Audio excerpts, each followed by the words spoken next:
السلام علیکم ناظرین، میں حفظ بہاری آپ کے ساتھ ہم حیات۔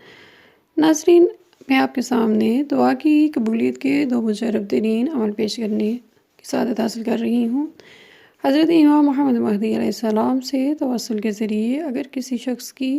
دعا یا کوئی مراد پوری نہ ہو رہی ہو، یا اگر کوئی شخص امام مہدی علیہ السلام کی زیارت کرنا چاہے تو، یا کوئی بھی ایسی مشکل جو حل نہ ہو رہی ہو، تو اس کے لیے پہلا عمل یہ ہے کہ وہ شخص باوضو ہو کر تنہائی میں قبلہ رخ کھڑا ہو جائے۔ اب ماتھے پر یا سینے پر یا سر پر ہاتھ رکھ کر 6 بار حضرت امام زمانہ محمد مہدی علیہ السلام کو سلام کرے۔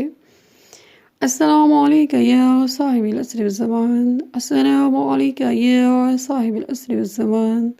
اس طرح 6 دفعہ وہ امام زمان علیہ السلام کے حضور سلام کرے، اور اس کے بعد وہ یہ عہد کرے اور اپنی دعا کو دہرائے کہ مولا، اگر میری یہ دعا یا میری یہ حاجت یا آپ کی زیارت نصیب ہو جائے تو مولا پھر میں آپ کی خدمت میں 7واں سلام کے لیے حاضر ہو جاؤں گا۔ اس کے بعد جب اس کا کام ہو جائے یا اس کی جو بھی دعا اور حاجت تھی وہ قبول ہو جائے، تو پھر اسی طرح باوضو ہو کر قبلہ رخ کھڑا ہو کر اور سر ماتھے یا سینے یا سر پر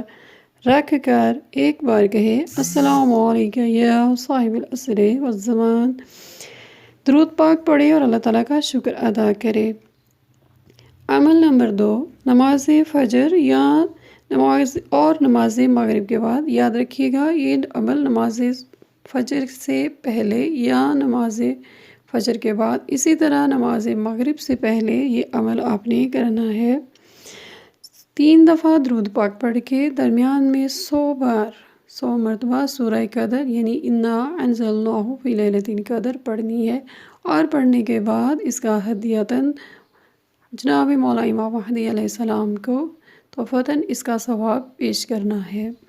اور اس کے بعد دعا مانگنی ہے جو بھی آپ کی حاجت ہوگی، یا اگر آپ امام مہدی علیہ السلام کی زیارت کرنا چاہیں تو انشاءاللہ اللہ تعالیٰ آپ کی ملاقات امام زمان علیہ السلام سے کروا دیں گے، یا آپ کی جو بھی حاجت ہوگی وہ فوری طور پر قبول ہو جائیں گی۔ یہ دونوں عمل مجرب ترین ہیں، اگر آپ صدقے دل سے ان پر عمل کریں گے تو انشاءاللہ تعالیٰ دنیا اور آخرت میں کامیابی حاصل کرنے کا سبب بنیں گے۔ السلام علیکم ورحمۃ اللہ وبرکاتہ۔